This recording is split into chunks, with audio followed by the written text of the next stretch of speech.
പ്രമാണങ്ങളുള്ള മാണിക്കുഞ്ഞിൻ്റെ ഒപ്പും കൈരേഖയും ഒറിജിനലാണോ എന്ന് ഞാൻ ചോദിച്ചപ്പോൾ ഒറിജിനലിനേക്കാൾ പെർഫെക്റ്റ് ആണെന്നാണ് അവർ എന്നോട് മറുപടി പറഞ്ഞത്. എന്നിട്ട് ആ ഡോക്യുമെന്റുകൾ മാണിക്കുഞ്ഞ് കൊല്ലപ്പെട്ട ദിവസം ശനിയാഴ്ച പകൽ ഓഫീസിൽ ഇരുന്നതിന് മുമ്പ് രജിസ്റ്റർ ചെയ്തായിട്ട് വരുത്തണം. അപ്പൊ ബാഹുലൻ എന്ത് പറഞ്ഞു? എന്ന് തോന്നിയ ദിവസം നിങ്ങൾ ഈ പറയണേ. വിൽക്കുന്ന ആൾ നേരിട്ട് രജിസ്റ്റർ ഓഫീസിൽ വന്ന് രജിസ്റ്ററിൽ ഒപ്പുവെക്കുകയും തമ്പ് ഇംപ്രഷൻ രേഖപ്പെടുത്തുകയും ചെയ്യണം. ഇപ്പൊ ചത്ത് കുഴി കിടക്കുന്ന ആളെ എങ്ങനെ കൊണ്ടുവരാനാ? നടക്കില്ല. ഇവിടെയാണ് രജിസ്ട്രാർ സാറിന്റെ ചെറിയൊരു സഹായം ഇവർക്ക് വേണ്ടത്. കുറെ നേരത്തേക്ക് ഓഫീസിലുള്ള രജിസ്റ്റർ ഒന്ന് തന്നയച്ചാൽ ഒപ്പും വേണ്ട കൈരേഖകളും ഈ ലോകത്തൊരാൾക്കും സംശയം വരാത്ത രീതിയിൽ ഇടിച്ച് തിരികെ കൊണ്ട് തന്നേക്കാം. അല്ല അതിപ്പോ അവശേപിച്ചോ തരും. അതിന് പ്രത്യുപകാരമായി അവരാ ഷോപ്പിംഗ് കോംപ്ലക്സ് എനിക്ക് ഓഫർ ചെയ്തു. അത് നിരസിക്കാൻ എനിക്ക് മനസ്സ് വന്നില്ല. ഞാൻ സമ്മതം മൂളി. അന്ന് ഞായറാഴ്ച ഓഫീസ് തുറന്ന്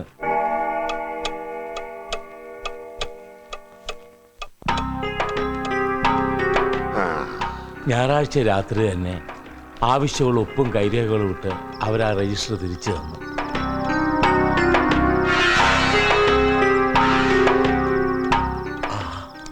അതാത് ദിവസം രജിസ്റ്റർ ക്ലോസ് ചെയ്യണ്ടല്ലേ? പിന്നെന്താ ഞായറാഴ്ച? സാധാരണ രജിസ്റ്റർ അതാത് ദിവസം ക്ലോസ് ചെയ്യും. പക്ഷെ ശനിയാഴ്ച തിരക്ക് കൂടുതലുണ്ടെങ്കിൽ തിങ്കളാഴ്ച രാവിലെ ക്ലോസ് ചെയ്യാറുള്ളൂ. ആ ശനിയാഴ്ച രജിസ്റ്റർ ക്ലോസ് ചെയ്തിരുന്നില്ല. ഇനി ക്ലോസ് ചെയ്താലും ഏതെങ്കിലും തരത്തിൽ ഓപ്പൺ ചെയ്ത് കൊടുക്കും. 3.5 കോടിയുടെ ഓഫറല്ലേ അപ്പുറത്ത് കിടക്കുന്നത്. ഈ മാണിക്കുഞ്ഞിന്റെ ഒപ്പും വിരലടയാളവും എങ്ങനെ മാനിപ്പുലേറ്റ് ചെയ്തു? ഏതൊപ്പം അനുകരിക്കാൻ കഴിവുള്ളൊരു ഫ്രോഡിനെ സത്യദാസിന് അറിയാം. അവനാ മാണിക്കുഞ്ഞിൻ്റെ ഒപ്പിട്ടത്. പക്ഷെ കൈരേഖ എങ്ങനെ ഒപ്പിച്ചെന്ന് ഞാൻ എത്ര ചോദിച്ചിട്ടും അവർ പറഞ്ഞില്ല. ഇതിനെക്കുറിച്ച് അന്നുണ്ടായ വിജിലൻസ് കേസ് ഇതിലാണ് ഒതുക്കിയത്. ഈ ഔസേപ്പച്ചനെയും കൂട്ടരെ ഉടനെ കാണും. വിരലടയാളത്തെക്കുറിച്ചുള്ള സംശയങ്ങൾക്കും ചോദ്യങ്ങൾക്കും മറുപടി അവർ പറയും. സർ, ചെടുത്തേ, നാളെ വരാ.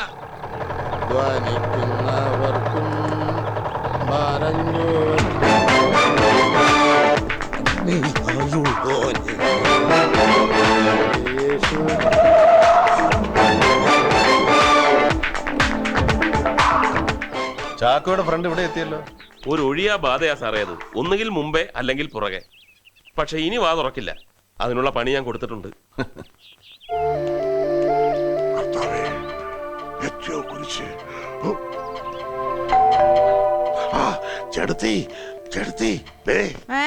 ആര് ചോദിച്ചാലും ഞാനില്ല വേളാങ്കണ്ണി.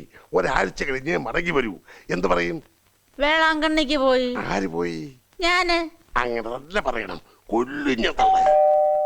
ഞാൻ വേളാങ്കണ്ണിക്ക് പോയി എന്ന് പറയണം.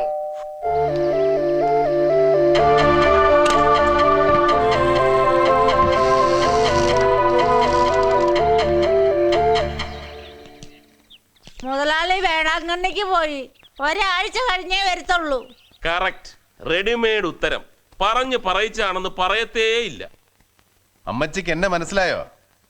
ഓർക്കുന്നോ?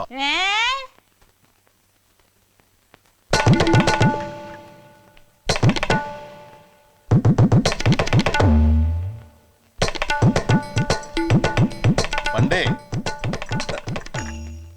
ഇപ്പൊ ഓർക്കുന്നോ? കപ്പല്ല, ബോംബ് പൊട്ടിയാലും എന്റെ ചെവി കേൾക്കത്തില്ല. അയാള് വേളാങ്കണ്ണിക്കൊന്നും പോയിട്ടില്ല സാറേ. അകത്ത് കയറി നോക്കിയാലോ? ബാധ വീണ്ടും എത്തിയല്ലോ. അയാളൊരു ബാധയല്ല ചാക്കോ. ഇടയ്ക്ക് അയാളെ മുമ്പിലും പിമ്പിലും കണ്ടുമുട്ടുന്നത് വെറും ആക്സിഡന്റിലും അല്ല. I strongly feel that it's more than that. Yes. അമ്മച്ചി, ഇപ്പൊ ഇവിടെ നിന്നൊരാള് ലൂണേ പോയില്ലേ? അയാൾ ആരാ? മുതലാളി വേളാങ്കണ്ണിക്ക് പോയതാ. ഒരാഴ്ച കഴിഞ്ഞ് വരും. അമ്മച്ചി, അല്പം മുമ്പ് ഇവിടെ ഒരാൾ പോയില്ലേ? ലോട്ടറിക്കാരൻ. അയാൾ ആരാന്ന്? ലോട്ടറിക്കാരൻ. ലോട്ടറിക്കാരന്റെ പേരെന്താ? മത്തായി. കുഴിവെട്ടി മത്തായി. ഇവിടെ സെമിത്തേരി സൂക്ഷിപ്പ് പണിയും ഉണ്ട് അയാൾക്ക്. അയാൾ എന്തിനാ ഇവിടെ വന്നത്? ഇടയ്ക്ക് വരും കാശ് വാങ്ങാന്. എന്നിട്ട് ഇന്ന് കാശ് കൊടുത്തോ മുതലാളി? വേളാങ്കണ്ണി പോയ മുതലാളി എങ്ങനാ കാശ് കൊടുക്കുന്നത്? വേളാങ്കണ്ണിയിലെ പിടി ഇതിനായിട്ടും വിട്ടില്ലല്ലേ? ഔസേപ്പച്ചനെ കടത്തി വിട്ടും തള്ള. സർ, തപ്പിയാൽ ആളെ കിട്ടും, ഉറപ്പാ. വേണ്ട, ഞാൻ വിചാരിക്കുന്നത് പോലെയാണ് സംഭവങ്ങളെങ്കിൽ ഈ കേസിന്റെ അന്വേഷണം നാളെ അവസാനിക്കും. സർ, തൽക്കാലം നമുക്ക് ഔസേപ്പച്ചനെ വിടാം. എന്നിട്ട് സിമിത്തേരിയുടെ പുറകെ പോവാം. മത്തായിയുടെ പുറകെ. അല്ല, സാക്ഷാൽ സിമിത്തേരി, മാണിക്കുഞ്ഞിന്റെ കല്ലറ.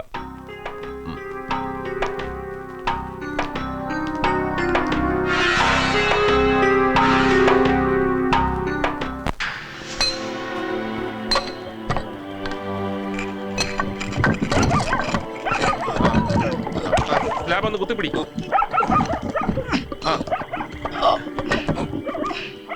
ആ തള്ളി പുറകോട്ട് മാറ്റണോ.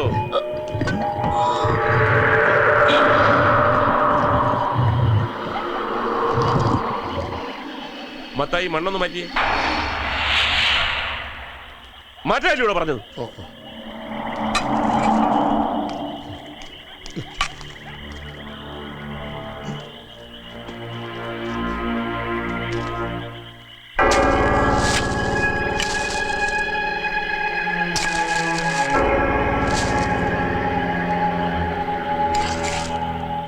ആ എല്ലും കൂടി കാണുന്നവരെ മണ്ണ് മാറ്റണം. ആ പതുക്കെ പതുക്കെ സൂക്ഷിച്ച് വേണം, അസ്ഥി ഒന്നും പൊട്ടരുത്.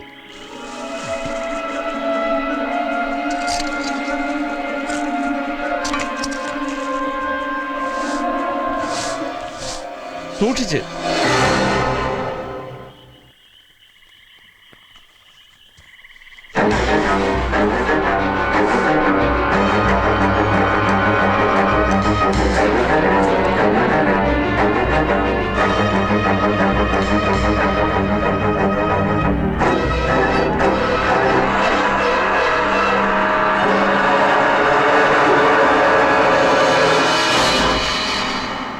ഒന്ന്, രണ്ട്, മൂന്ന്, നാല്. അഞ്ചാമത്തെ വിരലെവിടെ പോയി? മാണിക്കുഞ്ഞിന്റെ തള്ളവിരൽ എവിടെ പോയി മത്തായി? മാണിക്കുഞ്ഞ് ജീവിച്ചിരുന്നപ്പോ 5 വിരലുണ്ടായിരുന്നു, മരിച്ചപ്പോഴും ഉണ്ടായിരുന്നു, ഇവിടെ കുഴിച്ചിട്ടപ്പോഴും ഉണ്ടായിരുന്നു. പിന്നെ ഇപ്പൊ 5ാമത്തെ വിരൽ എവിടെ പോയി? പറയടോ, പറയല്ലോ. സാറേ, ഞാൻ ഒരു പാവാണ്, എന്നെ ഒന്നും ചെയ്യരുത്. അവരെ നിർബന്ധിച്ചപ്പോ എനിക്ക് വഴങ്ങേണ്ടി വന്നതാ. ആരാ അവര്? മാണിക്കുഞ്ഞിന്റെ ശവടക്കിയ ദിവസം രാത്രി ഔസേപ്പച്ചനും സത്യദാസ് സാറും മറ്റും വന്ന് ആ കുഴി വീണ്ടും ഒന്ന് തുറക്കണമെന്ന് നിർബന്ധിച്ച് എന്നെ ഭീഷണിപ്പെടുത്തി. കുറെ രൂപയും തന്നു. ഒടുവില് ഞാൻ സമ്മതിച്ചു. എന്നിട്ട് മണ്ണ് വെട്ടി മാറ്റി പെട്ടി തുറന്നു. പിന്നെ അവരുടെ കൂടെ ഉണ്ടായിരുന്ന ഒരാള് മാണിക്കുഞ്ഞിന്റെ ഇടത് കൈയിലെ സോക്സ് മാറ്റി. എന്നിട്ട് തള്ളവിരൽ. ഏതായാലും മത്തായി കുറച്ച് ദിവസം കസ്റ്റഡിയിൽ ഇരിക്കട്ടെ. സാർ വരൂ. പ്രമാണങ്ങളിലും രജിസ്റ്റർ ഓഫീസിൽ രജിസ്റ്ററിലും മാണിക്കുഞ്ഞിന്റെ വിരലടയാളം വന്നത് തീർത്തും ബോധ്യമായി സാർ. സാറൊരു ഓക്കെ പറഞ്ഞാൽ ഔസേപ്പച്ചനെയും കൂട്ടരെയും ഈ നിമിഷം കസ്റ്റഡിയിൽ എടുക്കാം. മാണിക്കുഞ്ഞിനെ എങ്ങനെയാ കൊന്നതെന്നും മറ്റും തത്ത പറയുന്ന പോലെ പറയിപ്പിക്കാം സാർ. വരട്ടെ, എന്റെ തീരുമാനം ഞാൻ നാളെ അറിയിക്കാം. അല്ല സാർ, നേരം പുലരുന്നതുവരെ ക്ഷമിക്കു ചാക്കോ. കം.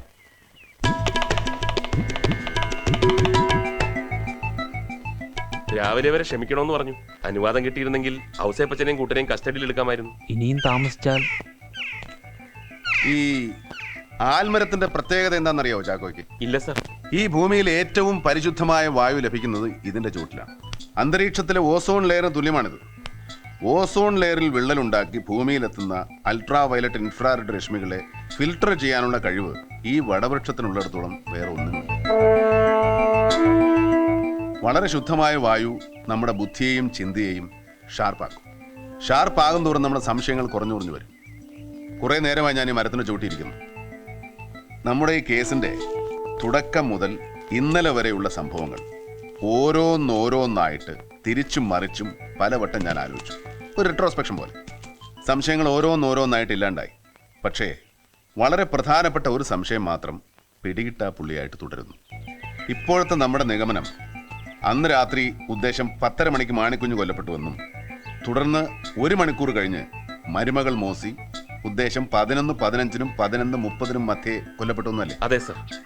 അന്ന് പള്ളിപ്പെരുന്നാളിന് മോസിയോടൊപ്പം കൂട്ടിന് പോയ റോസമ്മ ടീച്ചറുടെ മൊഴി നാടകം ഏതാണ്ട് പകുതിയായപ്പോൾ ഉദ്ദേശം 10 മണി കഴിഞ്ഞ് ചാച്ചൻ വീട്ടിലൊറ്റയ്ക്കാണ് താൻ പോകുന്നതെന്ന് പറഞ്ഞ് മോസി മടങ്ങിയതായിട്ടാണ്. അതെ സർ.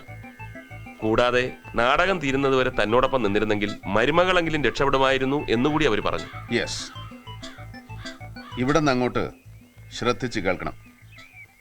നമുക്കൊന്ന് ഇമാജിൻ ചെയ്യാം.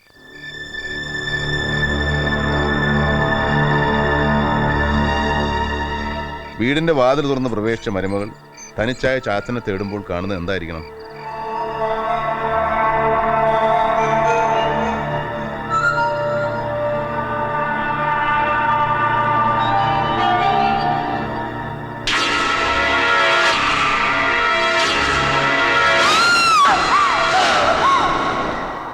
ഡെഡ് ബോഡി കണ്ട് ഭയന്ന് പരിഭ്രമിച്ച് ഒച്ച വെച്ച ആളെ കൂട്ടുവോ, അതോ ഒന്നും മിണ്ടാതെ ഒച്ച വയ്ക്കാതെ പിന്നീട് 1 മണിക്കൂറിന് ശേഷം തന്നെ കൊല്ലാനും വീട് കൊള്ളയാനും വരുന്ന ഈശോ അലക്സിന് വേണ്ടി കാത്തു നിൽക്കുവോ?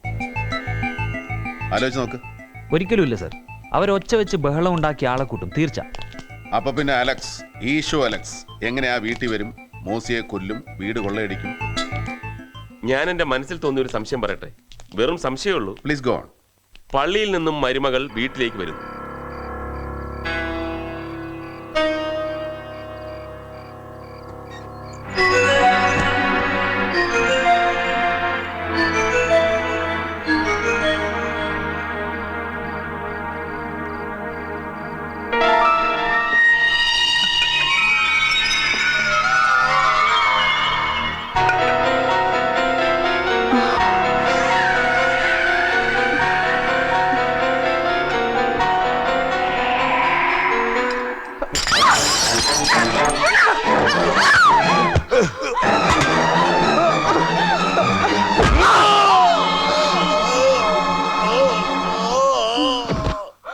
അപ്രതീക്ഷിതമായി നടന്ന സംഭവത്തിൽ ഭയന്ന് പരിഭ്രമിച്ച് എന്ത് ചെയ്യണമെന്നറിയാതെ ഇരിക്കുന്ന സമയത്താണ് അലക്സ് അവിടെ വന്നതെങ്കിൽ?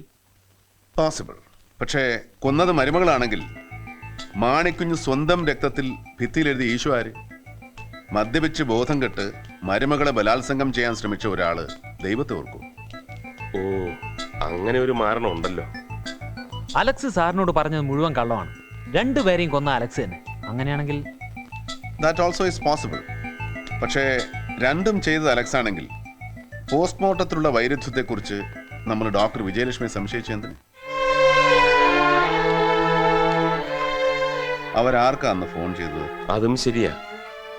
ആകെ കൺഫ്യൂഷൻ ആയല്ലോ. കൺഫ്യൂഷൻ ഉണ്ടാവും. കാരണം വർഷങ്ങൾക്ക് മുമ്പ് നടന്ന സംഭവം, കാര്യമായ തെളിവോ തുമ്പോ തുരുമ്പോ ഇല്ലാതെ തുടങ്ങിയ അന്വേഷണം. കൺഫ്യൂഷൻ ഉണ്ടാവും. പക്ഷേ കൺഫ്യൂഷനൊക്കെ അവസാനിച്ചേ പറ്റൂ. ബിക്കോസ് ഇവിടെ സത്യമാണ് നമ്മളെ തേടുന്നത്. തൽക്കാലം നമുക്ക് ഔസേപ്പച്ചനെയും കൂട്ടരെ ഇവിടെ വിടാം.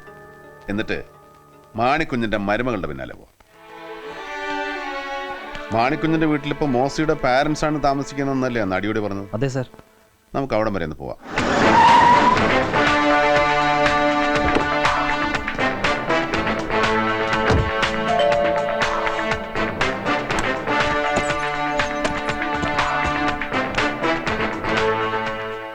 CBI ഞാൻ ഫോൺ ചെയ്തിരുന്നു. ആ, അന്നും സാറ് വന്നിരുന്നില്ലേ? ഉവ്വ്. ഇത് സേതുരാമയ്യർ സാർ, സീനിയർ ഓഫീസറാ. ഇത് സൈമൺ, മോസിയുടെ അച്ഛൻ. സാറിന് വീടൊന്ന് പരിശോധിക്കണം. ആയിക്കോട്ടെ, കമൺ സാർ.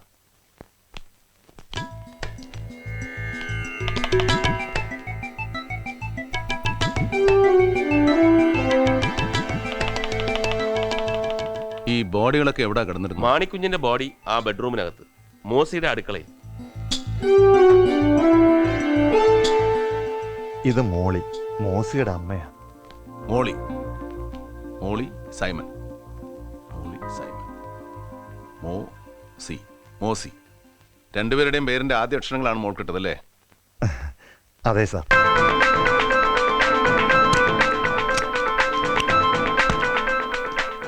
ഇവിടെയാണ് സാർ മാണിക്കുഞ്ഞിന്റെ ബോഡി കിടന്നിരുന്നത്. ഇവിടെയാണ് മാണിക്കുഞ്ഞ് ഈശോ എന്ന് എഴുതിയത്. ഒരു കഷ്ണം കളർ ചോക്ക് കിട്ടുമോ? നോക്കട്ടെ സാർ. മോളി, പിന്നെ മാണിക്കുഞ്ഞിന്റെ പെരുമാറ്റത്തെ പറ്റി മോൾ എന്തെങ്കിലും പരാതി പറഞ്ഞിട്ടുണ്ടോ? ഇല്ല സാർ. അങ്ങനെ എന്തെങ്കിലും പരാതി ഉണ്ടായിരുന്നെങ്കിൽ ചാച്ചന്റെ കൂടെ അവളോട് ഒറ്റയ്ക്ക് കഴിയില്ലായിരുന്നല്ലോ. ഈ വിവാഹത്തിന് മുമ്പ് മോസിയെ വേറെ ആരെങ്കിലും വിവാഹം കഴിക്കാൻ ആഗ്രഹിച്ചായിട്ട് ഓർമ്മയുണ്ടോ? ഇല്ല. പിന്നെ പിന്നെ മോസി വിധവയായ ശേഷം ഔസേപ്പച്ചന്റെ മകൻ സണ്ണിക്കുട്ടി അവളെ പുനർവിവാഹം ചെയ്യാൻ ആഗ്രഹിച്ചിരുന്നു. അയാളും വിഭാര്യനായിരുന്നല്ലോ. പക്ഷെ ഔസേപ്പച്ചൻ കൊണ്ടുവന്ന ആ പ്രപ്പോസൽ മാണിക്കുഞ്ഞ് ശക്തമായി എതിർത്തു. അതെന്താ? ഈ സണ്ണിക്കുട്ടി ഒരു മഹാകുടിയനാ. അതുകൊണ്ടാ മാണിക്കുഞ്ഞ് എതിർത്തത്. മോൾക്ക് എതിർപ്പുണ്ടായിരുന്നോ? ഞാനത് ചോദിച്ചില്ല. ചാച്ചനെ എതിർത്ത് അവൾ ഒന്നും ചെയ്യില്ല. കുറച്ച് നേരത്തേക്കൊന്ന് മാറി നിൽക്കോ.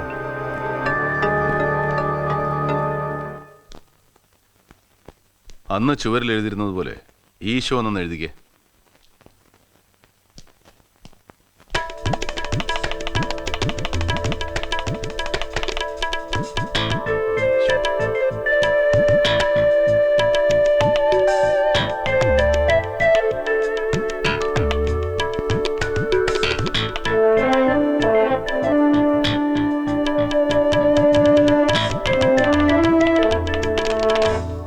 അന്ന് എങ്ങനെയാ ബോഡി കിടന്നിരുന്നത്? If you don't mind, can you just demonstrate it? Sir, ഇനിയൊന്ന് എഴുതിക്കേ.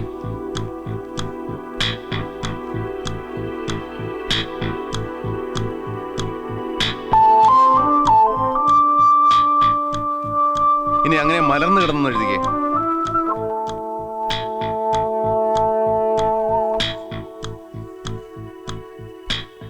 ചാക്കോ, ഇനി അതൊന്ന് വായിച്ചേ. ഈശോ. എഴുന്നേറ്റിരുന്നിട്ട് ഒന്നുകൂടെ വായിച്ചേ. മോസി. യെസ്, മോസി. ഇപ്പൊ ചാക്കോ ഈശോ എന്ന് എഴുതി, നമ്മൾ മോസി എന്ന് വായിച്ചു. ഇനി അതേ പൊസിഷനിൽ ഒന്ന് മോസി എന്ന് എഴുതിക്കേ.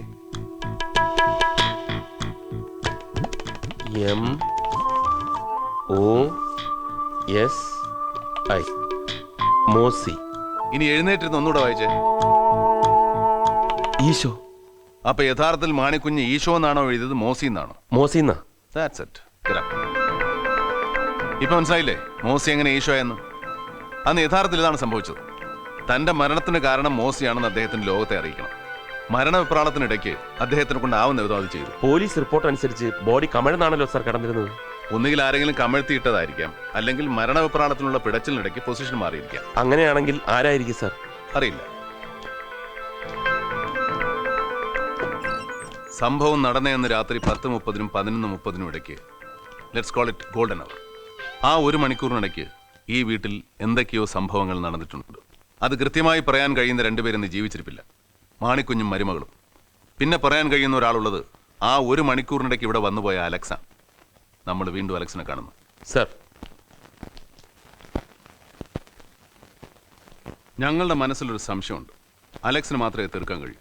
പക്ഷേ ആ സംശയം എന്താണെന്ന് അലക്സിനോട് ഇപ്പൊ പറയാൻ ഒരു നിവൃത്തിയില്ല. പക്ഷെ ആ സംശയം എന്താണെന്ന് അറിയാതെ എങ്ങനെ തീർക്കും സാർ? കഴിയും. അലക്സ് അന്ന് രാത്രി മാണിക്കുഞ്ഞിന്റെ വീട്ടിലെത്തിയത് മുതൽ സംഭവം കഴിഞ്ഞ് മടങ്ങുന്നതിനിടയിൽ നടന്നതെല്ലാം വിടാതെ പറഞ്ഞാൽ, minute by minute, second by second, ഒന്നും വിടാതെ പറയാം. പറയാൻ ശ്രമിക്കാം സാർ. ഇരണിയിൽ നിന്നും ഞാൻ നാദാമംഗലത്തെത്തുമ്പോൾ ഉദ്ദേശം 11 മണി കഴിഞ്ഞു കാണും.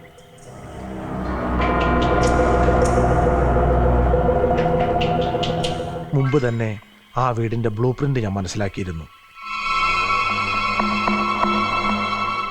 പുറകുവശം ഒരു ഗേറ്റുണ്ട്. അതിലൂടെ കടന്നാൽ വീടിന്റെ പുറകുവശത്തെ വാതിൽ തുറന്ന് കയറാൻ എളുപ്പമാണ്.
അയാളെ മറച്ചിട്ട് താക്കോൽ കൂട്ടം ഞാൻ എടുത്തു.